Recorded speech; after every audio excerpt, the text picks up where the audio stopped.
नमस्कार, TV1 मराठीमध्ये आपल्या सर्वांचं सहर्ष स्वागत आहे। शेतकऱ्यांसाठी आनंदाची बातमी आलेली आहे। सर्व काही पाहणार आहोत त्या अगोदर चॅनलला सबस्क्राइब करा।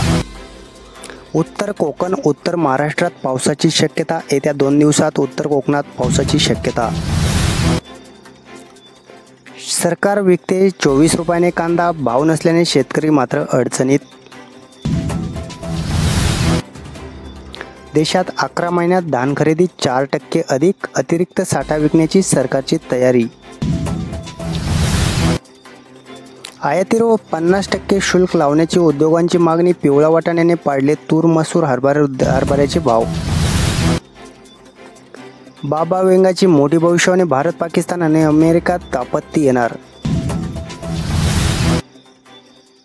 नमो शेतकरी योजनेचा 7वा हप्ता मुख्यमंत्री फडणवीस यांच्या हस्ते होणार वितरित। नमोचा हप्ता जो आहे तो 93,36,000 शेतकऱ्यांच्या बँक खात्यावर आता मंगळवारी जमा होणार असल्याची माहिती राज्याचे कृषीमंत्री दत्तात्रय भरणे यांनी दिली आहे।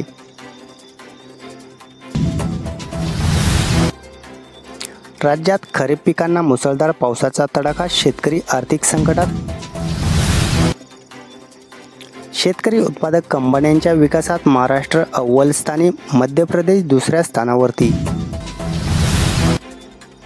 मूग पिकाला अतिवृष्टीचा तडाखा, शेतकऱ्यांकडून नुकसान भरपाईची मागणी। ऑगस्टमधील अतिवृष्टीमुळे मूग पिकाला मोठा फटका बसला असून कर्नाटक आणि महाराष्ट्रातील काही भागात पिकांचे मोठे नुकसान झाले आहे। राजस्थानात पाऊस सुरू राहिल्यास देशातील सर्वात मोठ्या मूग उत्पादक राज्यात धोका अजून वाढू शकतो।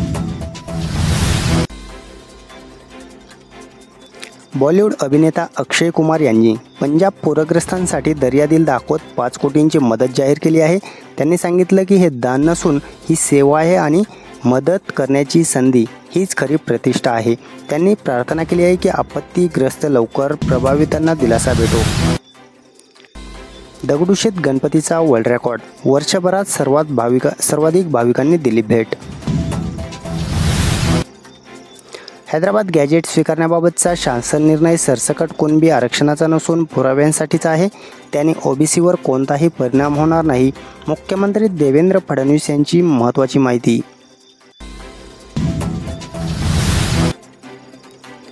कापूस आयातीवरील सीमाशुल्क हटवलं, अमेरिकेच्या टॅरिफनंतर आता केंद्र सरकारचा मोठा निर्णय।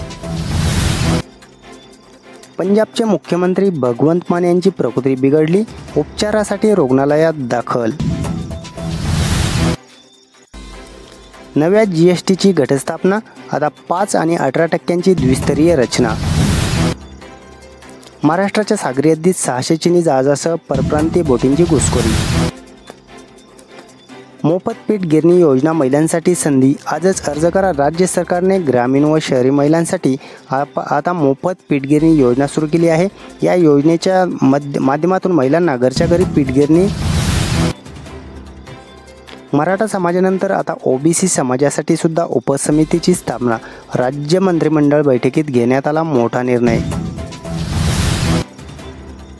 पंजाबच्या पूरग्रस्त शेतकऱ्यांसाठी 8,000 कोटी द्या, केंद्राकडे मागणी। सोयाबीनवरील दबाव कायम, मोहरीला चांगला उठाव तर लाल मिरची टिकून आणि वांग्याला मागणी कायम, तर गव्हाचे भाव स्थिर। हमी भावाने कापूस विक्री करता आता शेतकऱ्यांना नोंदणी बंधनकारक। शेतकऱ्यांनी आता नोंदणी केली तरच आता हमी भावाने कापूस विक्री करता येणार आहे, त्यामुळे नोंदणी करणं गरजेचं। मुंबईला 26/11 मोठ्या हल्ल्याची धमकी दिल्याने पोलीस अलर्ट मोडवरती, एक शख्स ताब्यात। लक्ष्मण हाके यांनी मराठा आरक्षणाच्या विषयात लोटबोट करण्याची आवश्यकता नाही, लोकांना आंदोलन करण्याचा आणि मागण्या मांडण्याचा अधिकार आहे, अन्य समाजाच्या लोकांनी त्यात हस्तक्षेप का करावा, राधाकृष्ण विखे पाटील यांचं मोठं वक्तव्य।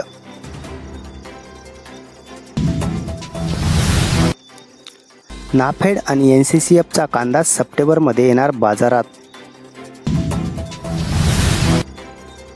लाडकी बहीण योजनेचा 14वा आणि 15वा हप्ता आता सोबत मिळण्याची शक्यता। महिलांच्या खात्यात 3,000 रुपये सोबत येणार असून आता लाडक्या बहिणींना गणेशोत्सवाच्या पार्श्वभूमीवर ही रक्कम दिली जाण्याची घोषणा करण्यात येणार आहे। यंदा कापूस, सोयाबीन, तूर यांचे लागवड क्षेत्र घटले, शेतकऱ्यांची भात आणि मक्याला जास्त पसंती। श्रावणबाळ योजनेत दिव्यांगांसाठी 1,000 रुपयांची वाढ झालेली आहे. मंत्रिमंडळ बैठकीत घेण्यात आलेला आहे मोठा निर्णय. TV1 मराठीवरती जर आपण नवीन असाल तर चॅनलला सबस्क्राईब करा, व्हिडिओला लाईक करा, कमेंटमध्ये तुमचा जिल्हा नक्की कळवा. तुमच्या जिल्ह्याची अपडेट आपण देत राहू, त्यामुळे चॅनलला सबस्क्राईब करून ठेवा आणि कमेंट झाल्यानंतर हाईप करू शकता. आणि हा व्हिडिओ संपूर्ण शेतकऱ्यांपर्यंत पोहोचवा, कारण अशाच नवनवीन अपडेट आपण दररोज देत असतो. चला, धन्यवाद.